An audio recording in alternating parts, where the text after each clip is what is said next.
नहीं मालूम। नारद जी ने कहा तब तो हम समझ गए कि तुमसे कितना प्रेम करते हैं। अब नारद जी महाराज का काम हो गया।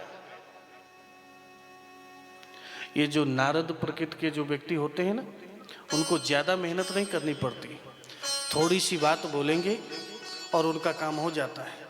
फिर वो दूर खड़े रह करके केवल आनंद लेते हैं। झगड़ा शुरू, आनंद लेना शुरू। नारद जी महाराज ने विचार किया मेरा काम हो गया, मुझे जाना चाहिए। जैसे ही बाहर निकले, भगवान भोलेनाथ तपस्या कर रहे थे। भगवान भोलेनाथ से कहा थोड़ा आज जल्दी जाइएगा अंदर। क्यों? भगवान भोलेनाथ समझ गए आप अंदर गए हैं तो अब तो कुछ गड़बड़ ही होगा। भगवान भोलेनाथ जब शाम को अंदर गए तो अंदर देखते क्या है कि माता पार्वती कोप भवन के अंदर है। पहले जब मकान बनते थे ना, तो जब मकान बनते थे तो एक रूम बनता था जिसका नाम रखा जाता था कोप भवन। मतलब कोई भी अगर गुस्सा हो जाए, नाराज हो जाए तो उस कमरे में चला जाए। अगर वो उस कमरे में चला गया तो पता चल जाता था कि वो नाराज है।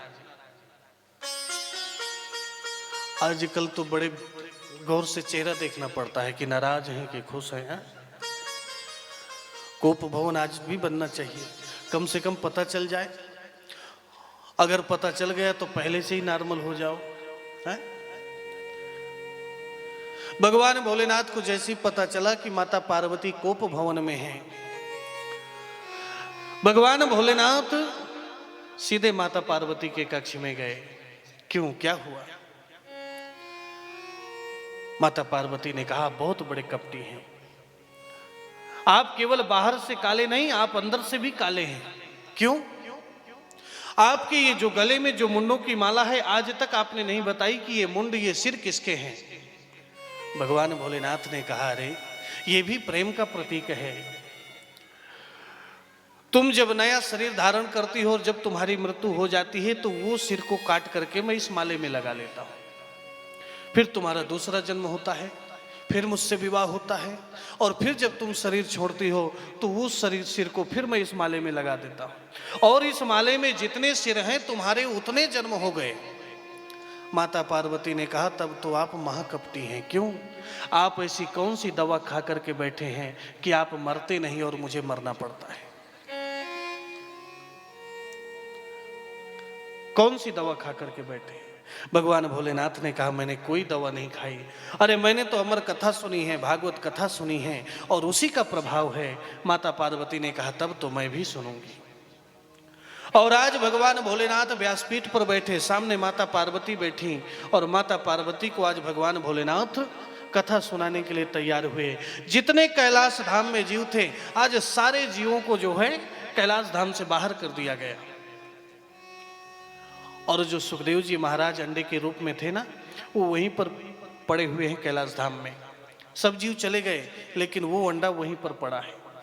माता पार्वती सामने बैठी। भगवान भोलेनाथ ने कहा मैं भागवत कथा आंख बंद करके सुनाऊंगा, और मैं आंख बंद करके अगर सुनाया तो मुझे कैसे पता चलेगा कि आप सुन रही हो?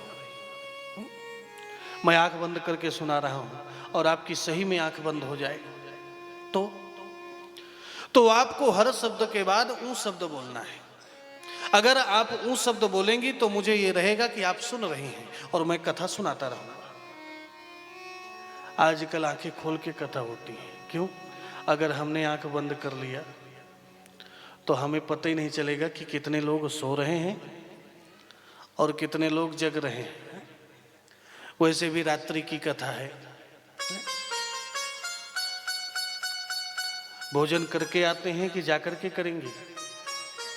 यहीं करेंगे है?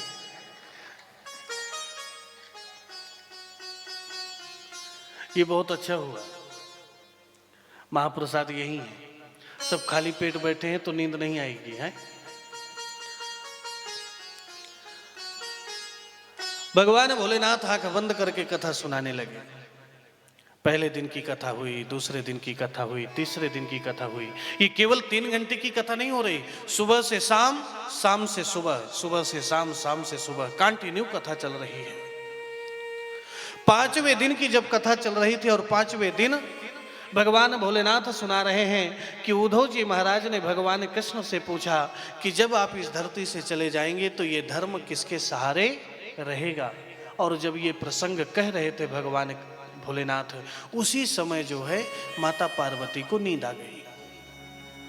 पीछे जो सुखदेव जी महाराज थे वो 5 दिनों की कथा सुन करके अंडे से बाहर आ गए, पूरी तरह से स्वस्थ हो गए और कथा सुनने लगे। और उन्होंने देखा कि माता पार्वती को नींद आ गई। अब माता पार्वती ऊं शब्द बोलेंगी नहीं तो कहीं ऐसा ना हो कि भगवान भोलेनाथ कथा सुनाना बंद कर दें। तो आज जो है वो सुखदेव जी महाराज माता पार्वती की ही आवाज में ऊं शब्द बोलने लगे। 7 दिन की कथा हुई और जैसे 7वें दिन भगवान भोलेनाथ ने जयकारा लगाया, बोलिए वृंदावन बिहारी लाल की जय हो, वैसी माता पार्वती की नींद खुल गई। क्या हुआ? उद्धव जी महाराज से भगवान कृष्ण ने फिर क्या उत्तर दिया? भगवान भोलेनाथ ने कहा ये तो 5वें दिन की कथा थी, क्यों आपने नहीं सुना? माता पार्वती ने कहा मुझे नींद आ गई थी। तो बोले कथा किसने सुनी? वो शब्द कौन बोल रहा था? पीछे देखा तो सुखदेव जी महाराज बैठे हैं। आज सुखदेव जी महाराज के ऊपर भगवान भोलेनाथ ने अपना त्रिशूल छोड़ दिया। अब सुखदेव जी महाराज आगे उड़ते जा रहे हैं, पीछे से त्रिशूल जा रहा है। इसने बहुत बड़ा अपराध किया है। कौन सा अपराध? भागवत की कथा सुन करके। अरे भागवत की कथा सुनना तो पुण्य का काम है। बोले भागवत की कथा सुनना अपराध नहीं है, भागवत की कथा पीछे बैठ करके सुनना अपराध है। हमेशा भागवत की कथा वक्ता के सामने बैठ करके सुननी चाहिए। ये जो पीछे पर्दा इसीलिए लगा है कि पीछे खड़े होकर के कोई न सुने, जिसको सुनना है वो सामने आ जाएगा।